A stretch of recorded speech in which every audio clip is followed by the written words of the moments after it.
The wedding invitation arrived in an envelope thick enough to double as armor, addressed to Miss Alexandra Chen Guest. The gold-embossed lettering practically dripped with Victoria's signature condescension. "The Crystal Palace," I murmured, running my fingers over the venue's name. My company had quietly acquired it 3 months ago, along with half the luxury properties in the city. Not that my family had noticed. They were too busy planning Victoria's wedding of the century. My phone buzzed with a text from Mom. "Vicky needs help with parking arrangements. Perfect for you since you're not busy with that little real estate thing." That little real estate thing was Chen Global Properties, now the largest luxury venue operator on the East Coast. But they still saw me as the quiet daughter who'd skipped law school to play with buildings. Another text from Victoria. "Darling, weddings at 4. Come at 1 to help coordinate valet parking. You know, something manageable for you." I glanced at the morning's acquisition reports. The Crystal Palace's value had tripled under our management. The renovation plans on my desk would transform it into the city's premier event venue. "Tell the board I'll be late," I informed my assistant. "Family obligation." The Tokyo investors call. "Reschedule. My sister needs help parking cars." The irony wasn't lost on me. Victoria, the brilliant lawyer, planning her society wedding in a building I owned. Having her unsuccessful sister manage the parking at a venue that generated more monthly revenue than her firm's annual billings. Mom called. "Alexandra, darling, you'll help, won't you? Vicky's so stressed about making everything perfect." "Of course," I replied, signing off on another $1 million renovation. Wouldn't want to disappoint my successful sister. The Crystal Palace's manager had been texting nervously all morning. "Miss Chen, should we inform your family?" "No," I responded. "Let's keep this our little secret. For now." Victoria's final text arrived as I gathered my things. "Wear something appropriate for parking duty. And try not to embarrass me. This is my special day." I smiled, tucking the venue's ownership papers into my bag. Sometimes the best revenge isn't served cold. It's valet parked. I slipped into my appropriate outfit, a tailored Chanel suit that cost more than Victoria's law school tuition. The little real estate thing had its perks, even if my family remained willfully blind to them. My phone lit up with a calendar alert. Crystal Palace Executive Review, 2 p.m. Right in the middle of my parking duty. "Perfect. Your sister's wedding planner is calling again," my assistant notified me. "She's panicking about the last-minute venue changes you approved." "The gold leaf on the grand staircase?" I smiled. "Consider it my wedding gift." Mom's voice filled my car's speakers through another call. "Alexandra, please don't be late. And do something with your hair. The valet staff needs to look presentable." I caught my reflection in the rearview mirror of my Bentley. The same model Victoria's fiancé had bragged about ordering, not knowing I had 3. The irony of parking cars worth more than their combined salaries wasn't lost on me. The Crystal Palace loomed ahead, its newly renovated facade gleaming in the morning sun. My renovation team had worked miracles, transforming the tired venue into a masterpiece. Victoria had gushed about the changes, never questioning who was behind them. "The contractors need final approval on the fountain installation," my assistant chimed in. "Tell them to proceed," I replied, pulling into my private parking space, the one Victoria's planner had tried to reserve for the bride. "Let's make sure my sister's special day really shines." As I stepped out, the venue manager rushed forward, panic in his eyes. "Miss Chen, your family is already here and your sister is asking about the owner's suite." "Give it to her," I winked. "After all, it's her special day." The manager's face twitched with suppressed amusement. We both knew whose name was on the deed to that suite, and every other square inch of the building. Time to park some cars. The Crystal Palace's grand entrance was a flurry of activity as I arrived. Wedding planners scurried about with clipboards, florists arranged $1,000 bouquets, and Victoria stood in the center of it all, directing her troops like a general going to war. "Finally," she exclaimed, spotting me. "The valet team is short-staffed. You'll need to actually park cars, not just coordinate." "Of course," I replied, watching a contractor discreetly motion for my approval on the new crystal chandelier installation, my latest $1 million wedding gift, that Victoria assumed came with the venue. Mom swooped in, designer dress rustling. Alexandra darling, your hair. Well, at least you're on time. The parking situation is crucial. Victoria's fiancé's law partners are attending. The same partners who rejected my development proposal last year? I asked innocently, signing off on another venue upgrade behind my sister's back. They know real estate, dear. Mom patted my arm. They could tell it wasn't viable. Those experts had called my luxury venue concept unrealistic. Now they were about to attend a wedding in one of my properties, completely unaware that their rejection had motivated me to build my empire without their help. The owner's suite is perfect. Victoria gushed, returning from her inspection. Though I don't know why they upgraded everything just before my wedding. Lucky timing, I murmured, catching the manager's suppressed smile.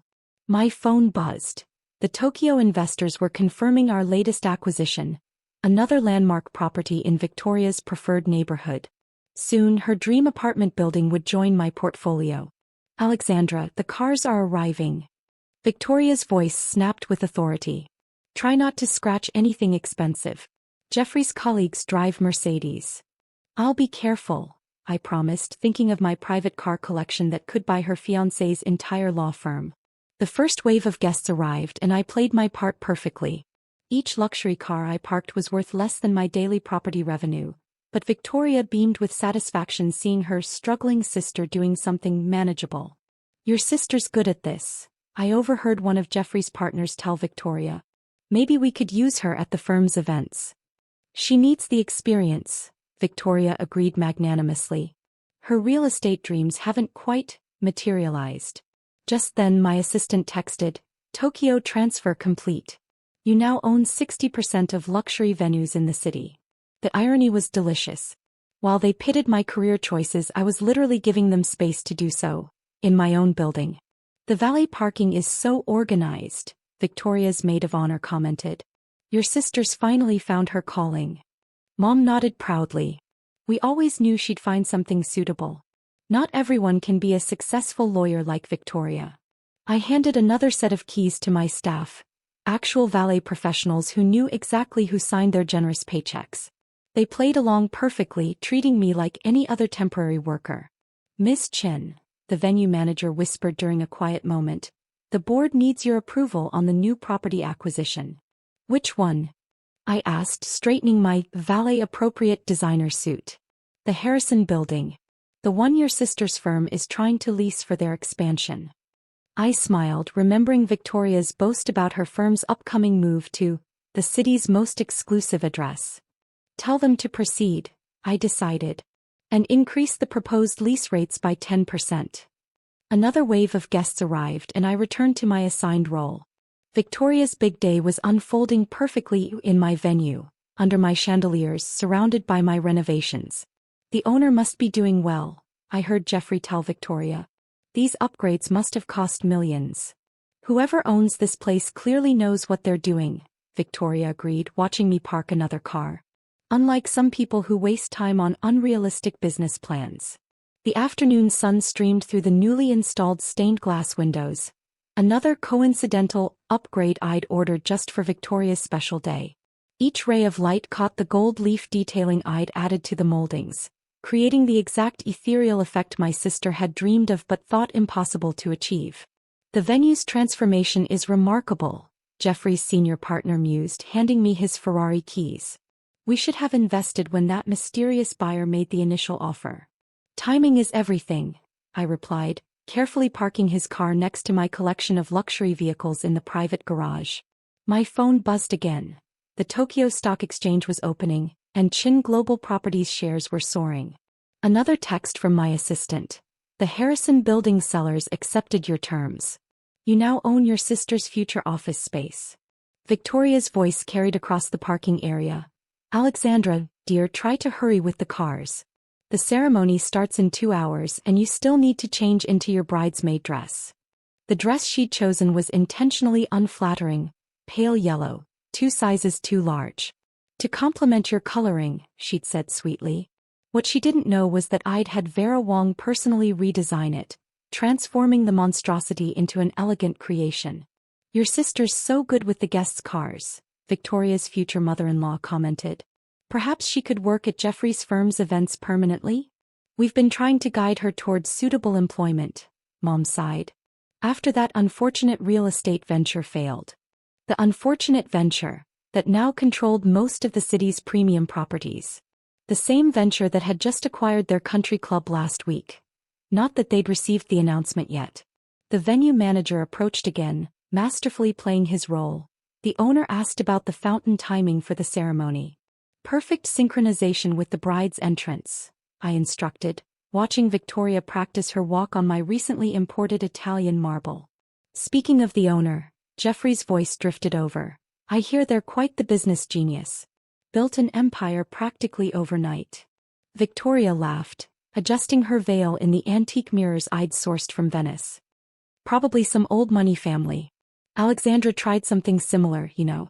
Barely managed to secure a single property. If only they knew that single property had been this very building, the cornerstone of my now sprawling empire. Cars are backing up. Victoria called out.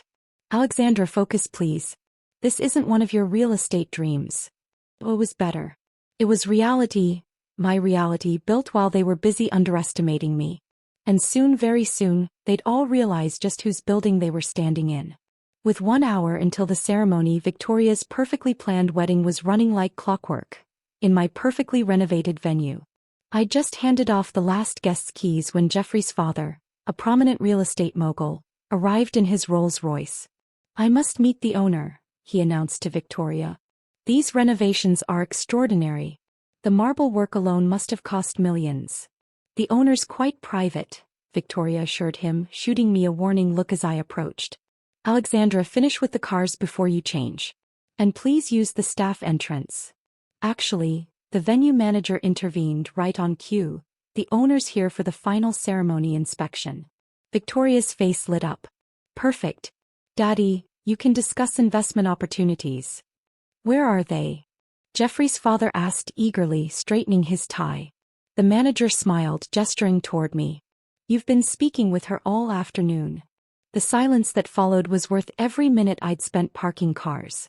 That's impossible, Victoria laughed sharply. Alexandra's just helping with parking. She couldn't even secure funding for her first property. That first property, I finally spoke, pulling the venue's documents from my Hermes bag, was the Crystal Palace. Everything you've been admiring, the chandeliers, the marble, the gold leaf, those were my unrealistic renovations. Mom's champagne glass slipped from her fingers, caught smoothly by one of my staff members. But your real estate venture failed, she stammered. No, I corrected gently, you just assumed it did because I stopped discussing it with the family. Chen Global Properties now owns most of the luxury venues in the city. Including, I added with a slight smile, the building your firm is planning to lease, Victoria. Jeffrey's father stepped forward, eyes wide with recognition. You're Alexandra Chen? The Alexandra Chen who outbid us on the Harrison building last week. Victoria's perfect posture crumpled slightly. The Harrison building? Our new office space. Your future landlord, I confirmed. Don't worry, I'll give you the family discount. Only 10% above market rate. Why didn't you tell us? Mom whispered. I tried. Remember my first proposal? The one Victoria's law partners dismissed as unrealistic? The one you suggested I abandon for something more suitable? Jeffrey's father was already on his phone, frantically checking property records. By God. The Wellington Hotel, the Grand Plaza, the Meridian Complex. You own them all. Along with the country club, I added. That acquisition finalizes next week. Victoria's perfect makeup couldn't hide her shock. You let me treat you like staff. At your own venue. I let you have your perfect day, I corrected. Every upgrade you loved. My wedding gift to you. Every detail you praised. My team's work. That owner's suite you've been using. My office. The venue manager approached with a tablet. Miss Chen, Tokyo's calling about the new acquisitions. I should take this, I said, turning to my stunned family. Victoria, the ceremony starts in 40 minutes. The fountain will coordinate perfectly with your entrance, and yes, those are real gold flakes in the water feature. Consider it another wedding gift from your unsuccessful sister. Victoria found me in the owner's suite as I finished my Tokyo call. Her perfect wedding dress rustled against the Italian leather furniture she'd admired earlier. "Why didn't you just tell me?" she asked, sinking into a chair. "All this time while I was being condescending? Treating me like your personal valet?" I smiled, signing off on another property acquisition. "Would you have believed me?" She touched the marble desk, my desk, tracing the veining with a manicured finger. "The renovations, the upgrades, everything I wanted." "I know my sister," I shrugged. "Even when she's belittling my career choices." Tears threatened her carefully applied mascara. "I've been horrible to you." "You've been Victoria," I corrected, checking the ceremony timeline. "But right now you're also a bride who's getting married in 10 minutes. The fountain is timed, the lights are perfect, and yes, I added those crystal butterflies you mentioned wanting last week." She stood, smoothing her dress.